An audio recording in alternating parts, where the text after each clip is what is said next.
Ai, árvore maldita. Você tá bem? Acho que tô. Nossa, gente, sabe o que eu lembrei agora? Do quê? Do Newton e da gravidade. Você é muito nerd. Foi assim que ele descobriu a gravidade, né? Isso mesmo. Ele era bem desocupado, né? Desocupado não é bem a palavra certa. Ele era genial.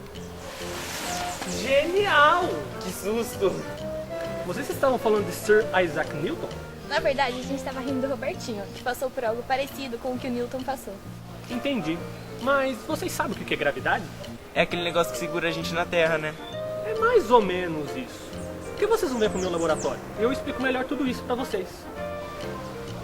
Pode ser. Então partiu.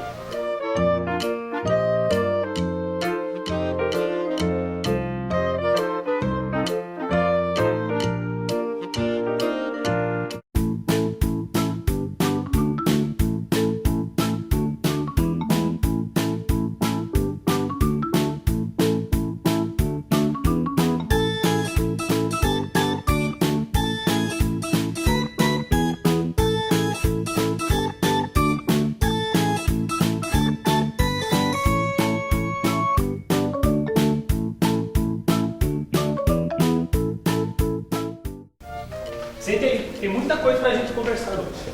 Então, vocês lembram do nosso primeiro encontro, quando eu falei de geocentrismo e heliocentrismo?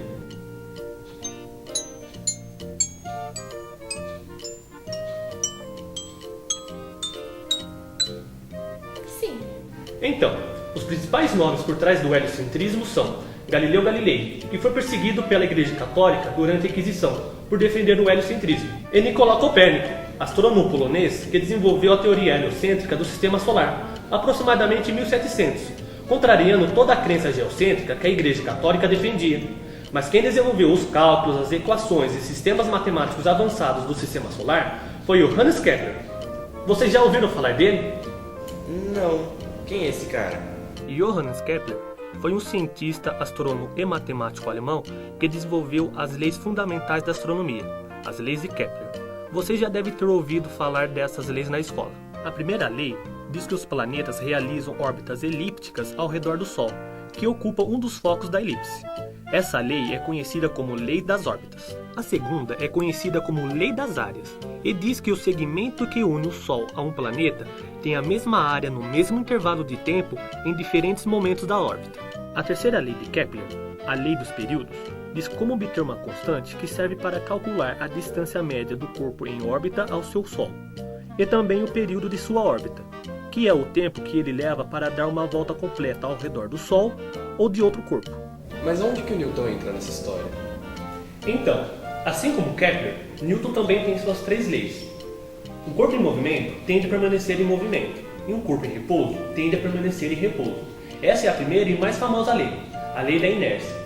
Se vocês não lembram dela, é aquela que atua sobre você quando o carro para bruscamente e você continua em movimento.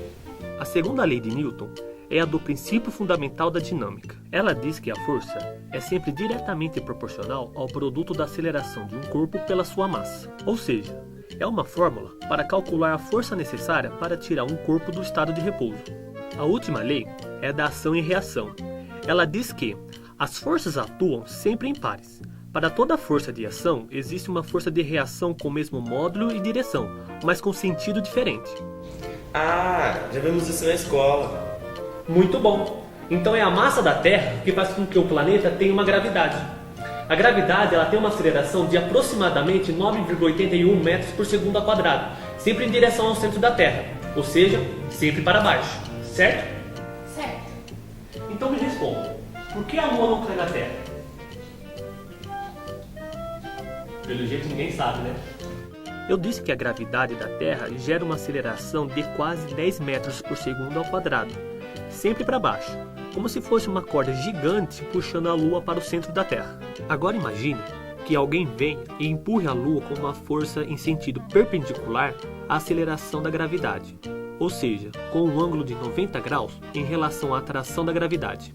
O resultado da soma desses dois vetores de aceleração gera um movimento diagonal que varia de direção de instante em instante, formando o movimento elíptico da Lua ao redor da Terra. Mas é assim que funciona com os cometas também? É mais ou menos isso. Se os cometas vêm em uma trajetória que passa próximo de algum planeta e acabam sendo afetados pela gravidade dele, raramente eles entram em órbita com o planeta. É mais comum eles terem sua trajetória levemente alterada. Se o cometa Halley não está em órbita, por que ele passou pela Terra mais de uma vez? Bom, o cometa Halley tem sim uma órbita, só que ao redor do Sol e não de um planeta. O cometa Halley recebeu esse nome em homenagem ao astrônomo Edmond Halley, que previu sua passagem pelo Sistema Solar em 1758. Esse cara foi amigo de Isaac Newton e até ajudou ele com suas 3 leis. Graças a elas, ele conseguiu calcular a trajetória de vários cometas, entre eles o famoso Halley. Ele também concluiu que os cometas podem ser periódicos devido à sua órbita ao redor de um corpo. É o caso do cometa Halley, que passa a cada 75 anos pelo planeta Terra aproximadamente. É por isso que algumas pessoas viram ele mais de uma vez. Até que faz sentido, né? Alô? Oi, mãe. Tá, tchau. Gente, preciso ir embora. Ah, mas foi pra ficar amassando, viu?